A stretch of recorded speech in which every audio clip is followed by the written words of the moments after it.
ಭವಿಷ್ಯನ ರೂಪಿಸೋದ್ರಲ್ಲಿ ನಮ್ಮ ವೇದ ಶಿಕ್ಷಣ ಸಂಸ್ಥೆ ಮತ್ತು ನಮ್ಮ ರವೀಂದ್ರನ್ ಅವರು ಬಹಳಷ್ಟು ಶ್ರಮವಹಿಸಿ ಕೆಲಸ ಮಾಡ್ತಾ ಇದ್ದಾರೆ.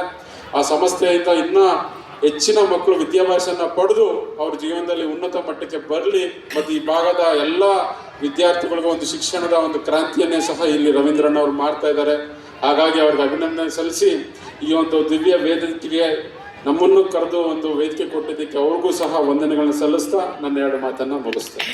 ಆದರೂ ಅಗಾಧವಾದ ಅವರ ಸಾಧನೆಗಳನ್ನು ಸಂಕ್ಷಿಪ್ತ ರೂಪದಲ್ಲಿ ಹೇಳೋ ಪ್ರಯತ್ನವನ್ನ ಮಾಡ್ತೀವಿ. 1943ರಲ್ಲಿ ಮಂಡ್ಯ ಜಿಲ್ಲೆಯ ಬೂಕನಕೆರೆಯಲ್ಲಿ ಶ್ರೀ ಸಿದ್ಧಲಿಂಗಪ್ಪ ಹಾಗೂ ಶ್ರೀಮತಿ ಪುಟ್ಟತಾಯಮ್ಮ ದಂಪತಿಗಳಿಗೆ ಜನಿಸಿದ ಶ್ರೀ ಯಡಿಯೂರಪ್ಪನವರು ಬಾಲ್ಯದಿಂದಲೇ ನಾಯಕತ್ವದ ಗುಣಗಳನ್ನು ಹೊಂದಿದ್ದು ಹೋರಾಟವೇ ಉಸಿರು, ಹೋರಾಟವೇ ಜೀವನ ಅಂತ ನಂಬಿರುವ ಛಲ ಬಿಡದ ಹೋರಾಟಗಾರರು. ಆರಂಭದಲ್ಲಿ ಸರ್ಕಾರಿ ಹುದ್ದೆಯಲ್ಲಿದ್ದ ಶ್ರೀಯುತರು 1972ರಲ್ಲಿ ಜನಸಂಘದ ಅಧ್ಯಕ್ಷರಾಗಿ ಸಾರ್ವಜನಿಕ ಜೀವನಕ್ಕೆ ಕಾಲಿಡುತ್ತಾರೆ. ಆ ನಂತರ ಹಂತ ಹಂತವಾಗಿ ತಾಲೂಕು ಮಟ್ಟ, ಜಿಲ್ಲಾ ಮಟ್ಟ, ರಾಷ್ಟ್ರ ಹಾಗೂ ಅಂತಾರಾಷ್ಟ್ರೀಯ ಮಟ್ಟದಲ್ಲಿ ಹೆಸರನ್ನ ಗಳಿಸಿ ಹಲವಾರು ಅಧಿಕಾರಗಳನ್ನು, ಹುದ್ದೆಗಳನ್ನು ಅಲಂಕರಿಸಿ ಕೇವಲ ರಾಜಕೀಯವಾಗಿ ಮುಂದಾಳತ್ವವನ್ನ ವಹಿಸೋದಲ್ಲದೆ ಜನರ ದನಿಯಾಗಿ ನಿಲ್ಲುತ್ತಾರೆ. ಜೀತದಾಳು ವಿಮುಕ್ತಿ ಹೋರಾಟ, ರೈತಪರ ಹೋರಾಟ, ಏಕತಾ ಹೋರಾಟ, ಈ ರೀತಿಯಾಗಿ ಲೆಕ್ಕವಿಲ್ಲದಷ್ಟು ಹೋರಾಟಗಳಲ್ಲಿ ನೇತೃತ್ವವನ್ನ ವಹಿಸಿ ಸಾವಿರಾರು ಜನರಿಗೆ ನ್ಯಾಯವನ್ನ ದೊರಕಿಸುವಲ್ಲಿ ಸಫಲರಾಗ್ತಾರೆ. ಇದು ಶ್ರೀಯುತರ ಹಿರಿಮೆ ಹಾಗೂ ಹೆಗ್ಗಳಿಕೆ. 1980ರಲ್ಲಿ ಬಿಜೆಪಿ ತಾಲೂಕು ಘಟಕದ ಅಧ್ಯಕ್ಷರಾಗಿ ಆಯ್ಕೆಯಾಗಿ 1983ರಲ್ಲಿ ಮೊದಲ ಬಾರಿಗೆ ಶಾಸಕರಾಗಿ ವಿಧಾನಸಭೆಯನ್ನ ಪ್ರವೇಶಿಸುತ್ತಾರೆ. ಆ ನಂತರದಲ್ಲಿ ಬಿಜೆಪಿ ಪಕ್ಷದ ವಿವಿಧ ಅಧಿಕಾರಿಗಳನ್ನು ಸ್ವೀಕರಿಸಿ 2004ರಲ್ಲಿ ವಿರೋಧ ಪಕ್ಷದ ನಾಯಕರಾಗಿ ಸರ್ಕಾರದ ನಡೆಗಳನ್ನು ಸಮರ್ಥವಾಗಿ ಪ್ರಶ್ನಿಸುವಂತಹ ನೇರ ದಿಟ್ಟತನದ ನಾಯಕರಾಗಿ ತಮ್ಮ ಪ್ರಭಾವಳಿಯನ್ನ ವಿಸ್ತರಿಸಿಕೊಳ್ತಾ ಹೋಗ್ತಾರೆ.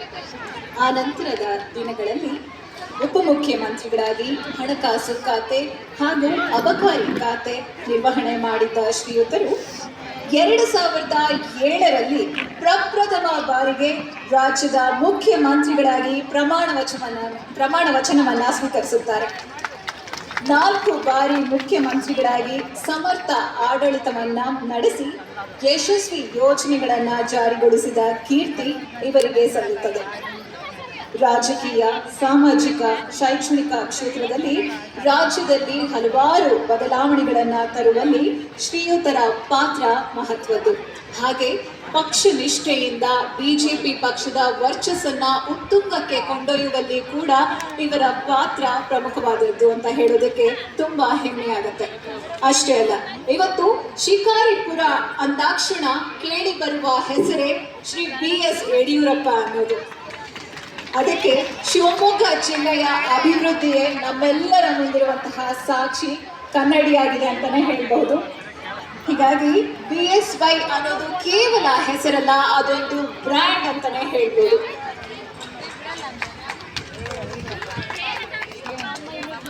ಪಕ್ಷಕ್ಕೆ, ತಮ್ಮ ಜಿಲ್ಲೆಗೆ, ನಮ್ಮ ರಾಜ್ಯಕ್ಕೆ, ಒಟ್ಟಾರೆ ಸಮಾಜಕ್ಕೆ ಬಹುತೇಕ ಎಲ್ಲ ಕ್ಷೇತ್ರಗಳಲ್ಲಿ ಮಹೋನ್ನತ ಕೊಡುಗೆಗಳನ್ನು ಇವರು ಮಾಡಿರುವಂತಹ ಅಪ್ರತಿಮ ಸಾಧನೆಗಳನ್ನು ಗುರುತಿಸಿ ಶ್ರೀ ಸನ್ಮಾನ್ಯ BS ಯಡಿಯೂರಪ್ಪಾಜಿ ಅವರಿಗೆ ವೇದ ಸಂಸ್ಥೆಯ ವತಿಯಿಂದ ಜೀವಮಾನ ಸಾಧನೆ ಪ್ರತೀಕವಾಗಿ ಕೊಡುವಂತಹ ವೇದ ಕಾಯಕ ರತ್ನ ಪ್ರಶಸ್ತಿಯನ್ನ ನೀಡಿ ಈಗ ಗೌರವಿಸಲಾಗುತ್ತೆ. ಪ್ರತಿ ವರ್ಷವೂ ವೇದ ಸಮೂಹ ಶಿಕ್ಷಣ ಸಂಸ್ಥೆಯಿಂದ ವಿವಿಧ ಕ್ಷೇತ್ರಗಳಲ್ಲಿ ಸಾಧಕರನ್ನ ಗುರುತಿಸಿ ಕೊಡುವಂತಹ ಈ ಪ್ರಶಸ್ತಿಯನ್ನ ಈ ಸಾಲಿನಲ್ಲಿ ಈ ಒಂದು ಐತಿಹಾಸಿಕ ದಶಕ ಮಹೋತ್ಸವದ ಅಂಗವಾಗಿ ಸನ್ಮಾನ್ಯ ಶ್ರೀ BS ಯಡಿಯೂರಪ್ಪನವರಿಗೆ ನೀಡಿ ಗೌರವಿಸಲಾಗ್ತಾ ಇದೆ. ಜೋರಾದ ಚಪ್ಪಾಳೆಯ ಮೂಲಕ ತಾವೆಲ್ಲರೂ ಶ್ರೀಯುತರಿಗೆ ಗೌರವ ಸಲ್ಲಿಸಬೇಕಾಗಿ ಪ್ರಶಸ್ತಿ ವೇದ ಸಂಸ್ಥೆಯಲ್ಲಿರುವಂತಹ ಕಾಯಕರತ್ನ ಪ್ರಶಸ್ತಿಯನ್ನ ನಮ್ಮ ಅಧ್ಯಕ್ಷರಿಗೆ ನೀಡ್ತಿದ್ದಾರೆ.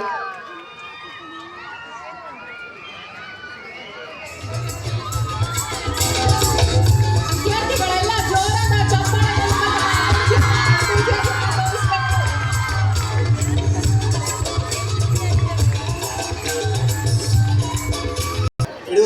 ಈಗ ನಮ್ಮೆಲ್ಲರನ್ನು ಕುರಿತು ಹಿತವಚನವನ್ನು ಆಡಲಿಕ್ಕೆ ವೇದಿಕೆ ಹತ್ರ ಇರ್ತಾ ಇದ್ದಾರೆ. ಮಾಜಿ ಮುಖ್ಯಮಂತ್ರಿ BS ಯಡಿಯೂರಪ್ಪನವರು ನಿಮ್ಮ ಮುಂದೆ.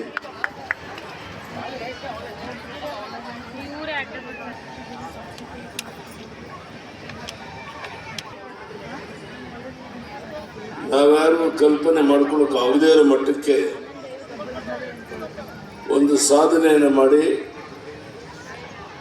ಗ್ರಾಮೀಣ ಪ್ರದೇಶದಲ್ಲಿ ಇಷ್ಟು ದೊಡ್ಡ ಶಿಕ್ಷಣ ಸಂಸ್ಥೆಯನ್ನು ಕಟ್ಟಿರುವಂಥ TD ರವೀಂದ್ರ ಅವರಿಗೆ ನಾನು ಅಭಿನಂದನೆಯನ್ನು ಸಲ್ಲಿಸ್ತೇನೆ. ಶಿಕ್ಷಣ ಕ್ಷೇತ್ರದಲ್ಲಿ ಇನ್ನೂ ಹೆಚ್ಚು ಕೆಲಸ ಮಾಡುವಂಥ ಶಕ್ತಿ ಅವರಿಗೆ ಅವರ ಕುಟುಂಬದವರಿಗೆ ಸಿಗಲಿ ಅಂತೇಳಿ ದೇವರಲ್ಲಿ ಪ್ರಾರ್ಥನೆಯನ್ನು ಮಾಡ್ತೇನೆ. ನಾನು ಸಹ ಶಿಕ್ಷಣ ಸಂಸ್ಥೆಗಳನ್ನು ಕಟ್ಟೋದ್ರ ಬಗ್ಗೆ ವಿಶೇಷವಾದ ಆಸಕ್ತಿ ಇರುವಂಥವನು. ಶಿವಮೊಗ್ಗ ಶಿಕಾರಿಪುರ ತಾಲೂಕಲ್ಲಿ ಸುಮಾರು 12,000ಕ್ಕೂ ಹೆಚ್ಚು ಜನ ನರ್ಸಿಂಗ್ ಇರ್ಬೋದು, ಡಿಗ್ರಿ ಇರ್ಬೋದು, ಬೇರೆ ಬೇರೆ ಶಿಕ್ಷಣ ಸಂಸ್ಥೆಗಳನ್ನು ಕಟ್ಟೋದ್ರ ಮೂಲಕ ಆ ಭಾಗದ ಜನರಿಗೆ, ಆ ವಿದ್ಯಾರ್ಥಿನಿಯರಿಗೆ ಹೆಚ್ಚು ಅನುಕೂಲವನ್ನು ಮಾಡಿಕೊಡುವಂಥ ಪ್ರಯತ್ನವನ್ನು ಮಾಡ್ತಿರೋ ಸಂದರ್ಭದಲ್ಲಿ ಇವತ್ತು 10 ವರ್ಷಗಳ ಹಿಂದೆ ಒಂದು ಸಣ್ಣ ಸಸಿಯಾಗಿ ನೆಡಲಾಗಿದ್ದ ಈ ವೇದ ಶಿಕ್ಷಣ ಸಂಸ್ಥೆ ಇದು ದೊಡ್ಡ ಹೆಮ್ಮೆರವಾಗಿ ಬೆಳೆದಿರುವಂಥದ್ದು ಅತ್ಯಂತ ಸಂತೋಷದ ವಿಷಯ. ಈಗಾಗಲೇ ಎಲ್ಲರೂ ಹೇಳಿದಂತೆ ಬೆಂಗಳೂರು, ಮೈಸೂರು ಮುಂತಾದ ಮಹಾನಗರ ಹೊರಗಡೆ 2ನೇ ಹಂತದ ನಗರಗಳಲ್ಲಿ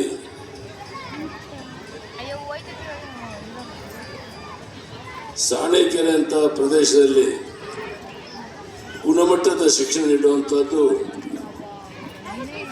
ನಿಜವಾಗೂ ಶ್ಲಾಘನೀಯ. ವಿಶೇಷವಾಗಿ ಗ್ರಾಮೀಣ ಭಾಗದ ಮಕ್ಕಳಲ್ಲಿ ಅಪಾರವಾದಂಥ ಪ್ರತಿಭೆ, ಬುದ್ಧಿವಂತಿಕೆ ಇದೆ. ಅವರಿಗೆ ಸರಿಯಾದಂಥ ವೇದಿಕೆ, ಅವಕಾಶ, ಬೆಂಬಲ ಸಿಕ್ಕರೆ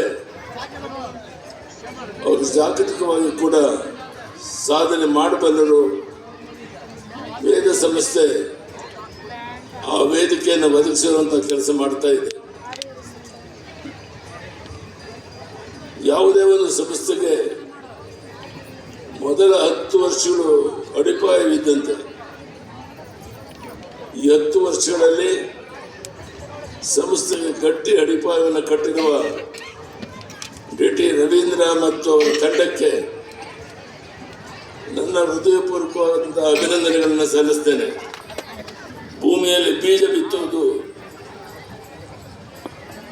ಜನರ ಹಸಿವನ್ನು ನೀಗಿಸಬೇಕು ಅನ್ನೋ ಉದ್ದೇಶದಿಂದ, ಹಾಗೆಯೇ ಶಿಕ್ಷಣದ ನಿಜವಾದ ಉದ್ದೇಶ ಮನುಷ್ಯನ ನೈಜ ವ್ಯಕ್ತಿತ್ವವನ್ನು ಜಾಗೃತಿಗೊಳಿಸಿ ರಾಷ್ಟ್ರದ ಬಗೆಗೆ ಭದ್ರ ಬುನಾದಿ ಕಟ್ಟುವಂಥದ್ದು. ನಿಮಗೆಲ್ಲ ತಿಳಿದಂತೆ ನಾನು ಮುಖ್ಯಮಂತ್ರಿ ಆಗಿದ್ದ ಕಾಲದಲ್ಲಿ ಶಿಕ್ಷಣಕ್ಕೆ ಹೆಚ್ಚಿನ ಆದ್ಯತೆಯನ್ನು ನೀಡಿದ್ದೆ. ಹೆಣ್ಣು ಮಕ್ಕಳು ಕಲಿತು ಶಾಲೆಯ ಮೆಟ್ಟಲು ಹತ್ತಬೇಕು ಅನ್ನೋ ಉದ್ದೇಶದಿಂದ ಅಂದು ನಾವು ತಂದ ಭಾಗ್ಯಲಕ್ಷ್ಮಿ ಯೋಜನೆ ಇಂದು ಲಕ್ಷಾಂತರ ಹೆಣ್ಣು ಮಕ್ಕಳ ಬದುಕಿಗೆ ಬೆಳಕಾಗಿದೆ. ಆಗ ನನಗೆ ನಾಡಿನ ಶೈಕ್ಷಣಿಕ ಸಂಸ್ಥೆಗಳು ಕೂಡ ಬೆಂಬಲ ವ್ಯಕ್ತಪಡಿಸಿದ್ದು. ಉತ್ತಮ ಶಿಕ್ಷಣ ಸಂಸ್ಥೆ ರಾಜ್ಯದ ಅಭಿವೃದ್ಧಿ ಅಡಿಪಾಯಗಳು. ರಾಷ್ಟ್ರೀಯ ಶಿಕ್ಷಣ ನೀತಿ NEP ನಮ್ಮ ಯುವಶಕ್ತಿಯನ್ನು ಜಾಗತಿಕ ಮಟ್ಟದಲ್ಲಿ ಸ್ಪರ್ಧಿಸಲು ಮತ್ತು 21ನೇ ಶತಮಾನದ ಸವಾಲುಗಳನ್ನು ಎದುರಿಸಲು ಸಜ್ಜುಗೊಳಿಸುವ ಕೇಂದ್ರದ ಪ್ರಧಾನಮಂತ್ರಿ ನರೇಂದ್ರ ಮೋದಿಜಿಯವರ ಸಹಕಾರ ರಾಷ್ಟ್ರೀಯ ಶಿಕ್ಷಣ ನೀತಿ 2020 ನ್ಯಾಷನಲ್ ಎಜುಕೇಷನ್ ಪಾಲಿಸಿ NEPಯನ್ನು ಜಾರಿಗೆ ತಂದಿದೆ. ಶಿಕ್ಷಣ ಕೇವಲ ಅಂಕಗಳು ಮತ್ತು ಪರೀಕ್ಷೆಗಳಿಗೆ ಸೀಮಿತಗೊಳಿಸದೆ NEP ವಿದ್ಯಾರ್ಥಿಗಳ ಸಮಗ್ರ ಬೆಳವಣಿಗೆ ಒತ್ತು ನೀಡಿದೆ. ಕಲೆ, ವಿಜ್ಞಾನ ಮತ್ತು ಕೌಶಲ್ಯಗಳ ನಡುವೆ ಬೇರೆಗಳನ್ನು ಸಂಪೂರ್ಣವಾಗಿ ತೆಗೆದುಹಾಕಿದ್ದು ಮಲ್ಟಿ ಡಿಸಿಪ್ಲಿನರಿ ಕಲಿಕೆಗೆ ಮುಕ್ತ ಅವಕಾಶ ನೀಡಿದೆ. ಇದರಲ್ಲಿ ಗುಣಮಟ್ಟದ ಶಿಕ್ಷಣ ಹಾಗೂ ಇನೋವೇಷನ್ಗೆ ಹೆಚ್ಚು ಒತ್ತು ನೀಡಲಾಗಿದೆ. NEP ವಿಕಸಿತ ಭಾರತದ ನಿರ್ಮಾಣಕ್ಕೆ ಸುಭದ್ರ ಅಡಿಪಾಯವಾಗಿದೆ. ಭಾರತವನ್ನು ಮತ್ತೊಮ್ಮೆ ವಿಶ್ವಗುರು ಸ್ಥಾನದಲ್ಲಿ ಪ್ರತಿಷ್ಠಾಪಿಸುವ ಸಂಕಲ್ಪ ಇದರಲ್ಲಿದೆ. ಭಾರತಕ್ಕೆ ಜಾಗತಿಕ ಕೀರ್ತಿ ತಂದುಕೊಟ್ಟ ಸಾಧಕರು ಇವರೆಲ್ಲರ ಜೊತೆಗೆ ನಿಮ್ಮಲ್ಲಿ ಆತ್ಮವಿಶ್ವಾಸ ಮತ್ತು ಪ್ರಾಮಾಣಿಕ ಪ್ರಯತ್ನ ಮಾಡುವುದು, ಗಟ್ಟಿ ನಿರ್ಧಾರ ಇದ್ದರೆ ನೀವು ಏನನ್ನು ಬೇಕಾದರೂ ಸಾಧಿಸಬಹುದು. ಇಂದು ಜಗತ್ತಿಗೆ ದಿಗ್ಗಜ ಕಂಪನಿಗಳಾದ ಗೂಗಲ್, ಮೈಕ್ರೋಸಾಫ್ಟ್ ಮತ್ತು ಯೂಟ್ಯೂಬ್ ಅಂತಹ ಸಂಸ್ಥೆಗಳು ಭಾರತೀಯರು ಮುನ್ನಡೆಸುತ್ತಿದ್ದಾರೆ.